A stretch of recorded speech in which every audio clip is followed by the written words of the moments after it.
Hello students. आज के इस प्रोग्राम में हम लोग पॉइंटर के थ्रू फैक्टोरियल का प्रोग्राम और वैल्यू को कैसे रिवर्स करते हैं उसका प्रोग्राम यहाँ पे देखेंगे। इसके लिए सबसे पहले हम यहाँ पे दो हेडर फाइल लगा लेते हैं, studo.h और conio.h। देन वाइड मेन आएगा। इसके बाद हमने यहाँ पे वेरिएबल को डिक्लेयर कर लिए, ये ले लिया मैंने। अब सबसे पहले क्या करेंगे, बी किसका एड्रेस स्टोर करके रखेगा, ए का। सबसे पहले हम यहाँ पे वैल्यू इनपुट करेंगे,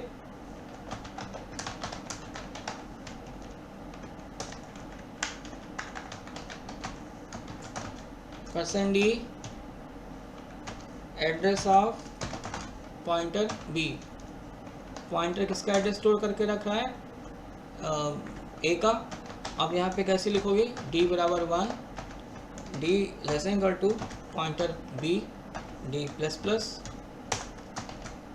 अरे यहाँ पे ये लिखेंगे। फिर c is equal to c into D कर लेंगे। देन यहाँ पे वैल्यू प्रिंट करा देंगे।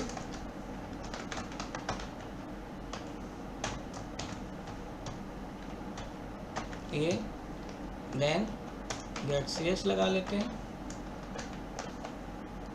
Control S. तो इसमें क्या हो रहा है, सबसे पहले तो यहाँ पे वैल्यू इनपुट हो रही है। मान लिया इनपुट हमने कर दिया 5। अब यहाँ पे आते हैं d is equal to 1, condition true है क्योंकि 1 5 से छोटा है। यहाँ पे आ जाओगे, c की वैल्यू क्या लिखिए 1, तो 1 इंटू 1 कितना हो गया 1। ये c में 1 स्टोर हो गया। फिर से d प्लस प्लस होगा, d की वैल्यू क्या हो जाएगी 2 हो जाएगी, कंडीशन अभी भी ट्रू है। तो यहाँ पे आ जाएंगे तो 1 इंटू 2 कितना हो गया 2, c में 2 स्टोर हो जाएगा। फिर से d प्लस प्लस होगा, d की वैल्यू 3 हो जाएगी, कंडीशन अभी भी ट्रू है। तो 2 इंटू 3 कितना हो गया 6, ये 6 c में स्टोर हो जाएगा। फिर से d प्लस प्लस होगा, d की वैल्यू क्या हो जाएगी 4, अभी भी कंडीशन ट्रू है। तो 6 इंटू 4 कितना हो गया 24, c में 24 स्टोर हो गया।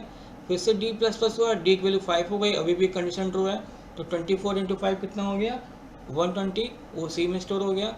फिर से d प्लस प्लस होगा, d की वैल्यू क्या हो जाएगी 6, अब कंडीशन क्या हो गई फॉल्स, और हम इस प्रोग्राम से बाहर आ जाएंगे। बाहर आने पे c की वैल्यू क्या प्रिंट होकर आएगी 120। अब इसको हम लोग टर्बो सी पे चला के देख लेते हैं। यहाँ पे वैल्यू इनपुट करने पे देखिए इस तरह से हमारा फैक्टोरियल का आउटपुट आ गया है। तो हमने पॉइंटर के थ्रू फैक्टोरियल का प्रोग्राम बनाना सीखा। अब इसी में अगर इसी को वैल्यू को रिवर्स करना हो वो कैसे करेंगे, तो उसके लिए सबसे पहले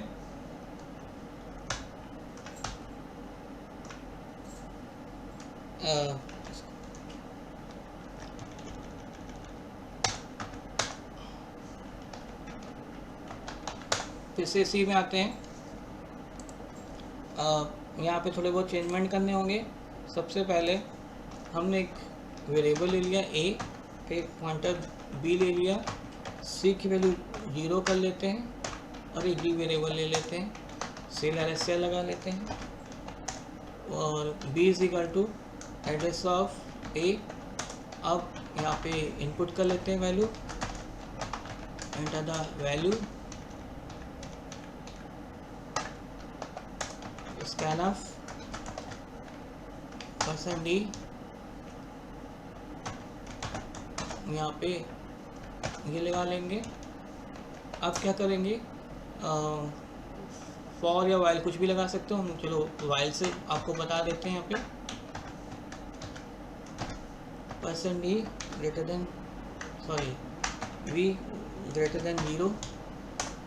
अब यहाँ पे क्या करोगे, d बराबर ब्रैकेट लगा लो %b mod 10, फिर c बराबर c इंटू 10 प्लस d। अब pointer b is equal to pointer b divide by 10, ये कर लेंगे। देन यहाँ पे आके इसको डिस्प्ले करा लेंगे %d कामा c। अब इस प्रोग्राम को करके देखते हैं। मान लिया हमने यहाँ पे वैल्यू इनपुट की हुई है, ये वैल्यू इनपुट की हुई है, फिर कंडीशन चेक कराए, कंडीशन ट्रू है, तो यहाँ पे इसका मॉड निकलेगा, तो मॉड क्या निकल के आएगा, मॉड निकलेगा 5। यहाँ पे आते हैं c is equal to C into 10 plus D लिखा हुआ है, और c की वैल्यू यहाँ पे क्या 0, तो 0 इंटू 10 0 रहेगा, प्लस d का मतलब d के लिए 5 है, तो यहाँ पे अब c की वैल्यू क्या हो जाएगी 5 हो जाएगी। अब यहाँ पे डिवाइड करोगे 345 को 10 से, तो कितने टाइम्स आएगा 34 टाइम्स। कंडीशन फिर से चेक करेंगे, कंडीशन ट्रू है। अब 34 का रिमाइंडर 10 से निकालोगे तो कितना आएगा 4 आएगा। अब यहाँ पे आते हैं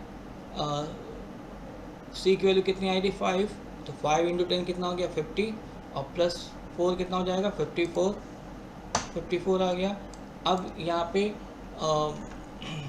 34 को 10 से डिवाइड करें तो कितने टाइम्स जाएगा 3 टाइम्स। कंडीशन अभी भी ट्रू है। यहाँ पे आते हैं, अब 3 का रिमाइंडर 10 से निकालोगे तो कितना आएगा 3।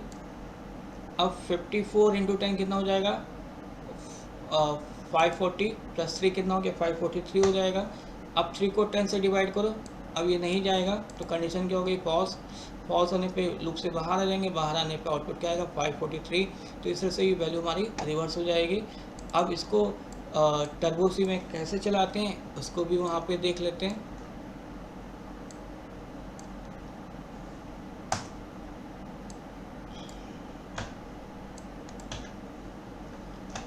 टर्बो सी पे चलते हैं।